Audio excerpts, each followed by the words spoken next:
Regardons maintenant comment rechercher les pannes affectant des réseaux spécifiques en utilisant IODA. Nous allons donc explorer plus en profondeur comment utiliser le tableau de bord d'IODA pour examiner la connectivité au niveau du fournisseur en examinant une perturbation de la connectivité Internet de l'Ukraine causée par une attaque DDoS qui est de type cyberattaque. Une attaque DDoS. IODA ne montre pas toujours les cyberattaques, mais celle-ci a été détectée et c'est un bon exemple d'illustration d'une panne au niveau de l'opérateur. Donc, le 9 mars 2022, nous avons vu circuler des rapports sur une cyberattaque ciblant l'un des plus grands opérateurs Internet ukrainiens appelé Triolin. Triolin a même posté un message sur Instagram, sur Telegram pour informer ses clients de la cyberattaque. Donc, nous avons quelques options sur comment rechercher cette perturbation. Essayons en tapant Triolin. OK, ça s'affiche immédiatement. Vous verrez que d'abord, nous avons le numéro d'identification du système autonome ou l'opérateur suivi du nom le plus commun. Le nom de l'opérateur suivi du nom le plus commun. Alors, appuyons sur Go. Je rappelle que nous regardons que les dernières 24 heures. Nous devons toujours définir la plage de date. Donc, on a dit que ça a commencé le 9 mars. Sélectionnons à nouveau une plage personnalisée. Nous allons revenir à mars et nous allons revenir en arrière de quelques jours pour pour pouvoir voir une connectivité plus ou moins régulière, bien que l'Ukraine était en guerre. Donc, il y a pu y avoir d'autres perturbations de la connectivité dues à des frappes de missiles, par exemple. Donc, on va commencer le 7 et on va aller jusqu'au 10 et on va cliquer sur appliquer. C'est bien de toujours essayer de rechercher les jours avant une panne, juste pour voir quel est le comportement normal de ce signal, parce que vous pouvez voir certains signaux monter et descendre naturellement. C'est notamment le cas des sondages actifs et les télescopes lorsque les gens iront se coucher le soir.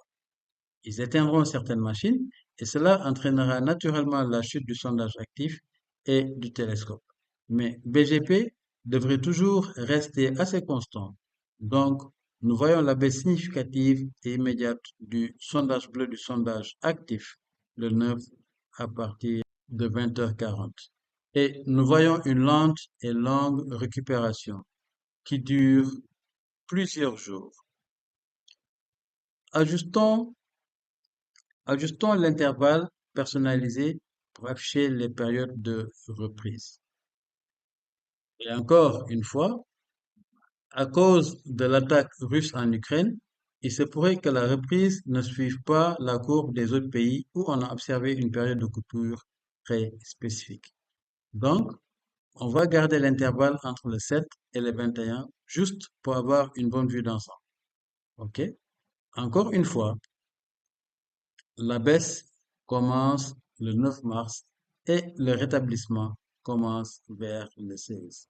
C'est quand on arrive au niveau juste avant la cyberattaque, vous remarquerez qu'en raison de la nature de cette attaque, la cyberattaque, cela a affecté principalement le sondage actif, mais pas BGP. Parce que des sources en dehors d'IODA indiquaient que ce fournisseur, ce système autonome, est affecté et nous avions de très forts indicateurs avec notre signal de sondage actif et un peu avec le télescope. Nous pouvons être sûrs du fait que ceci indique la perturbation due à la cyberattaque. Donc, normalement, nous aimons voir deux signaux indiquant qu'il s'agit d'une attaque, mais nous avons une autre source externe qui indique avec certitude la panne et que nous pouvons accéder à une source. Ou peut-être deux sources montrant la panne, alors nous pouvons être sûrs. Ainsi se conclut notre exemple IODA sur la mesure d'un réseau et la connectivité du réseau, en utilisant un exemple spécifique de la guerre entre la Russie et l'Ukraine.